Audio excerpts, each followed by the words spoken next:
ಜನತೆಗೂ ನನ್ನ ಹೃತ್ಪೂರ್ವಕವಾದ ವಂದನೆಗಳು. ಶುಭ ಮಧ್ಯಾಹ್ನ ಎಲ್ಲರಿಗೂ. ಎಲ್ಲರೂ ಇಲ್ಲಿ ಬೆಂಗಳೂರಿನ ಪ್ರಶ್ನೆ ಎಲ್ಲ ಜನತೆಗೂ ನನ್ನ ಕಡೆಯಿಂದ ಹಾರ್ದಿಕ ಶುಭಾಶಯಗಳು ಮತ್ತು ವಂದನೆಗಳು. ನೋಡಿ, ಈ ದಿನ ನಾವು ಭಗವದ್ಗೀತೆ ರಚಯಿತ ಯಾರಿದ್ದಾರೆ, ಭಗವದ್ಗೀತೆಯ ಗುರು ಯಾರಿದ್ದಾರೆ, ಭಗವದ್ಗೀತೆಯ ರಚಯಿತ ಯಾರು ಅಂದ್ರೆ ಬರ್ದಿರೋರು ಯಾವ ಉದ್ದೇಶಕ್ಕೆ ಭಗವದ್ಗೀತೆ, ಮತ್ತೆ ನಾವು ಏನ್ ಪೂಜಿಸ್ತೀವಿ ಭಗವಂತ ಅಂತ ಒಂದು ಯಾವುದೋ ಒಂದು ಶಕ್ತಿನ ನಾವು ನಂಬಿದ್ದೀವಿ ನಮ್ಮ ಜೀವನದಲ್ಲಿ. ಆ ಶಕ್ತಿ ನಿಜವಾಗಿ ನಮ್ಮ ಕಣ್ಣೆದುರುಗಡೆ ಪ್ರಾಕ್ಟಿಕಲ್ ಆಗಿ ನಾವು ನೋಡಬೇಕು ಅನ್ನೋದಾದ್ರೆ, ಭಗವಂತನನ್ನ ನೋಡಬೇಕು ಅನ್ನೋದಾದ್ರೆ ಯಾರನ್ನು ಮೀಟ್ ಮಾಡಬೇಕು. ನಾವು ದೇವಸ್ಥಾನಕ್ಕೆ ಹೋಗ್ತೀವಿ, ಮೂರ್ತಿಗಳ ಮುಂದೆ ನಿಂತ್ಕೊಂಡು ಹೇಳ್ತೀವಿ, ಶಿವಲಿಂಗದ ಮುಂದೆ ನಿಂತು ಹೇಳ್ತೀವಿ ತ್ವಮೇವ ಮಾತಾಚ ಪಿತಾ ತ್ವಮೇವ, ತ್ವಮೇವ ಬಂದಶ್ಚ ಸಖಾ ತ್ವಮೇವ ಅಂತ ಹೇಳ್ತೀವಿ. ಆದ್ರೆ ಈ ಸಮಯ ಹೇಗಿದೆ ಅಂದ್ರೆ ಇದನ್ನ ಪುರುಷೋತ್ತಮ ಸಂಗಮ ಯುಗ ಅಂತ ಹೇಳ್ತಾರೆ. ಅಂದ್ರೆ ಈ ಸಮಯದಲ್ಲಿ ಭಗವಂತನ ಅವತರಣೆ ಆಗುವ ಸಮಯ ಆಗಿದೆ.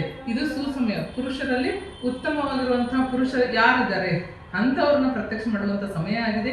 ಈ ಸಂದೇಶನ ಕೊಡಕ್ಕೆ ಇವರು ಇಡೀ ಭಾರತ ತುಂಬ ಆಂದೋಲನ ಮಾಡ್ತಿದ್ದಾರೆ. ಇವರ ಹೆಸರಾಗಿದೆ ಸಂಜಯ್ ಪರಾಶರ್ ಅಂತ.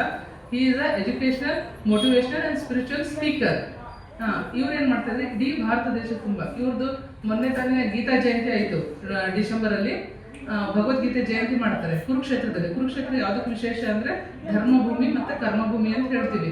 ಅಲ್ಲೇನು ಮಹಾಭಾರತ ಯುದ್ಧ, ನಮ್ಮ ಹಿಂದೂಗಳ ಒಂದು ಹೃದಯದ ಬಡಿತ ಯಾವ್ದಾಗಿದೆ, ಭಗವದ್ಗೀತೆ ಆಗಿದೆ. ಆ ಗೀತೆಯಲ್ಲಿ ಹೇಳುವ ಪ್ರಕಾರ ಅದು ಒಂದೇ ಸರ್ವಶಾಸ್ತ್ರ ಶಿರೋಮಣಿ ಭಗವದ್ಗೀತೆ. ಅದರಲ್ಲಿ ಏನ್ ಹೇಳಲಾಗುತ್ತೆ ಅಂದ್ರೆ ಭಗವಾನ್ ಉವಾಚ ಅಂತ ಹೇಳೋದು, ಅದು ಒಂದೇ ಗ್ರಂಥ. ಹಾಗಾಗಿ ಅದನ್ನ ಸರ್ವ ಶಿರೋಮಣಿ ಶಾಸ್ತ್ರ ಅಂತ ಹೇಳ್ತಾರೆ. ಅದರಲ್ಲಿರುವಂತ ಭಗವಂತ ಯಾರು, ಗೀತೆಯ ಭಗವಂತ ಯಾರು ಅನ್ನೋ ಸಂದೇಶನ ಕೊಡಕ್ಕೆ ಇವರು ಇಡೀ ದೇಶದ ತುಂಬಾ ಓಡಾಡ್ತಾ ಇದ್ದಾರೆ. ಅದಕ್ಕೆ ನಮ್ಮ ಕನ್ನಡದ ಜನತೆನೂ ತಿಳ್ಕೊಳ್ಳಿ. ಅವ್ರು ಹೇಳೋದೇನು ಅಂದ್ರೆ, ಕರ್ನಾಟಕದಲ್ಲಿ 2 ದಿವಸದಿಂದ ಹೇಳ್ತಾ ಇದ್ದಾರೆ ಕನ್ನಡ ಜನತೆ ಎಷ್ಟು ಭಗವಂತನ ಮೇಲೆ ಪ್ರೀತಿ ಇದೆ, ಎಷ್ಟು ಭಗವದ್ಗೀತೆಯನ್ನ ಆಧರಿಸ್ತಾರೆ, ಇಷ್ಟು ಇಲ್ಲಿ ಜನರಿಗೆ ಭಕ್ತಿ ಭಾವ ಇದೆ. ಇವ್ರು ನಿಜವಾಗೂ ಆ ದೇವತೆಗಳು ಕಣ್ಣು ಮುಂದೆ ಬಂದ್ರೆ ಏನ್ ಸುಖ ಪಡ್ತಾರೆ, ಎಷ್ಟು ಆನಂದ ಪಡ್ತಾರೆ. ಇಷ್ಟು ದಿನದ ಪಾವನ ಭೂಮಿ ಅಂತ ಹೇಳ್ತೀವಿ ನಾವು. ಕನ್ನಡವನ್ನ ಏನ್ ಹೇಳ್ತೀವಿ, ಕನ್ನಡ ಆಮೇಲೆ ಇಷ್ಟು ನಮಿಸ್ತೀವಿ. ಮತ್ತೆ ನಮ್ಮ ಕನ್ನಡದ ಕಾವೇರಿನ ಏನಂತ ಹೇಳ್ತಾರೆ, ದಕ್ಷಿಣದ ಗಂಗಾ ಅಂತ ಹೇಳ್ತೀವಿ ಕಾವೇರಿನ. ಆ ಕಾವೇರಿ ನಿಜವಾಗೂ ಒಬ್ಬ ಶರೀರಧಾರದಲ್ಲಿರುವಂತ ಒಬ್ಬರ ಯಾದಗಾರನೇ, ಅದ್ರ ನೆನಪಿನ ಅರ್ಥನೇ ಕಾವೇರಿನ ನಾವು ಪೂಜಿಸ್ತೀವಿ. ಜೀವ ನದಿ ಅಂತ ಹೇಳ್ತೀವಿ, ಜೀವನಾಡಿ ಕಾವೇರಿ ಹೇಳ್ತೀವಿ. ಆ ಕಾವೇರಿ ನಿಜವಾಗಿ ಪ್ರತ್ಯಕ್ಷವಾಗಿ ನಿಮ್ಮ ಕಣ್ಣು ಮುಂದೆ ಬಂದ್ರೆ ನೀವು ಹೇಗೆ ಪೂಜಿಸ್ತೀರಾ. ನಾವು ಅಲ್ಲಲ್ಲಿ ಕನ್ನಡಾಂಬೆನ ನವೆಂಬರ್ ಅಲ್ಲಿ ಏನ್ ಮಾಡ್ತೀವಿ, ನಮ್ಮ ಕರ್ನಾಟಕ ರಾಜ್ಯೋತ್ಸವನ ಮಾಡ್ತೀವಿ. ಆ ಕನ್ನಡಾಂಬೆ ಯಾರು, ಅವರು ನಿಜವಾಗಿ ಒಬ್ರು ಇದ್ದಾರೆ. ಎಲ್ಲ ದೇವತೆಗಳು ನಾವು ಪೂಜಿಸುವ ಎಲ್ಲ ದೇವತೆಗಳು ಕೂಡ ಯಾವ್ದೋ ಕಾಲದಲ್ಲಿ ಇದ್ರು, ಅವ್ರ ನೆನಪಿನ ಅರ್ಥದಲ್ಲೇ ತಾನೇ ನಾವು ಅವ್ರ ಫೋಟೋನ ಇಟ್ಕೊಂಡು ನೆನಪು ಮಾಡೋದು. ನಮ್ಮ ತಾತ ಮುತ್ತಾತನ ತಿಥಿ ಶ್ರದ್ಧೆಗಳನ್ನ ಮಾಡ್ತೀವಿ.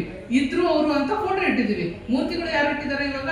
ಈ ಮೂರ್ತಿಗಳು ಏನ್ ಮಾತಾಡ್ತಾ ಇದ್ದಾವೆ ಅಂದ್ರೆ, ಇದೇ ಮೂರ್ತಿಗಳು ಒಂದು ಕಾಲದಲ್ಲಿ ಇದ್ವು. ಆ ರಾಮ ಇದ್ದ ಅವಾಗ, ಆ ಕೃಷ್ಣ ಇದ್ದ, ಆ ಶಿವ ಇದ್ದ, ಶಂಕರ ಇದ್ದ.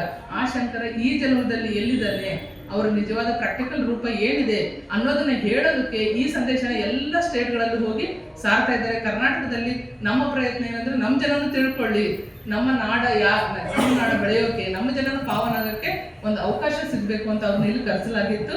ಅವ್ರು ಅದನ್ನೇ ಸಂದೇಶ ಕೊಡಕ್ಕೆ ಇಲ್ಲಿ ಬಂದಿದ್ದಾರೆ. ಅವರು ಅದನ್ನ ಹೇಗೆ ತಿಳಿಸ್ತಾರೆ? जय भारत, भारत माता की जय। एंड एक संदेश वो पूरी दुनिया को कुरुक्षेत्र से जो हरियाणा से हमने शुरू किया था, उसी संदेश को लेकर के आज बेंगलोर पहुंचा हूं।